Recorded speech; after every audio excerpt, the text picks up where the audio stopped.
तो राम राम दोस्तों, ये हमारे केदारनाथ का तीसरा व्लॉग। तो दोस्तों, अब हमारी यात्रा का सबसे चुनौती भरा और सबसे पावन हिस्सा शुरू हो चुका है, जहां हम बढ़ रहे हैं बाबा केदारनाथ के दरबार की ओर। सुबह सुबह नींद खुली तो सब थके हुए थे, लेकिन दिल में जोश था। फटाफट तैयार हुए और निकल पड़े सोनप्रयाग से गौरीकुंड की तरफ। सोनप्रयाग पहुंचते ही रजिस्ट्रेशन चेकिंग चालू थी। लंबी लाइन लगी, लेकिन मन में था कि बाबा के दरबार तक का हर मोड़, हर लाइन कबूल। चेकिंग के बाद हमने टैक्सी पकड़नी चाहिए, लेकिन यहाँ टैक्सी मिलना ऐसा था जैसे बर्फ में लट्टू ढूंढना। भीड़ इतनी थी कि टैक्सी रुकती ही नहीं थी। हम तो चलती टैक्सी में कूद के चढ़ गए। थोड़ी दूर चलते टैक्सी जाम में फंस गई। हमने कहा अब बहुत हो गया, बाबा की राह में रुकना नहीं है। टैक्सी से उतरकर पैदल ही गौरीकुंड की तरफ निकल पड़े।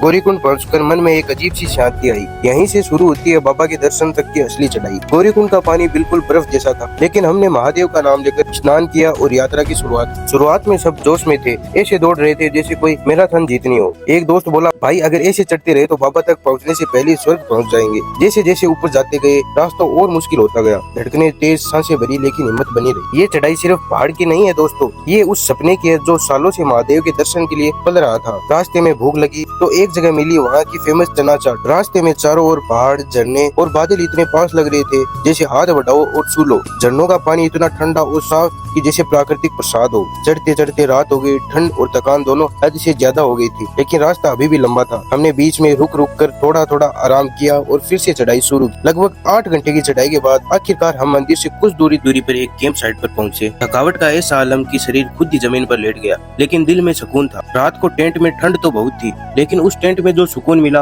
वो किसी 5 स्टार से कम नहीं था। अगली सुबह जिंदगी की सबसे यादगार सुबह थी। जिसका सपना बचपन से देखा था वो आज पूरा होने वाला था। हमने गर्म चाय पी, हल्का नाश्ता किया और आखिरी 1 किलोमीटर की चढ़ाई शुरू कर दी। सुबह को केदारनाथ मंदिर का दृश्य वाकई देखने लायक था। सामने बर्फ से ढके पहाड़, नीचे उतरते बादल, चारों तरफ श्रद्धा का माहौल और ऊपर नीचे उड़ते हेलीकॉप्टर। थोड़ी दूर जाकर पहुंचे टोकन काउंटर। यहाँ से टोकन कटवाया और फिर वो पल आया जिसके लिए हम इतनी दूरी से आए। बाबा के शिवलिंग के सामने खड़े होकर आंखों से आंसू बहने लगे। दिल में शांति और मुंह में सिर्फ एक ही बात निकली, महादेव आपने बुलाया और हम चले आए। ये जीवन का सबसे पावन क्षण। जय भोलेनाथ। तो दोस्तों, अगर आप भी सोच रहे हो जिंदगी में कभी कुछ बड़ा और सच्चा महसूस करना है तो एक बार बाबा केदारनाथ के दर्शन जरूर करना, क्योंकि यहाँ ना सिर्फ मंजिल मिलती है बल्कि खुद से मिलने का मौका भी मिलता है।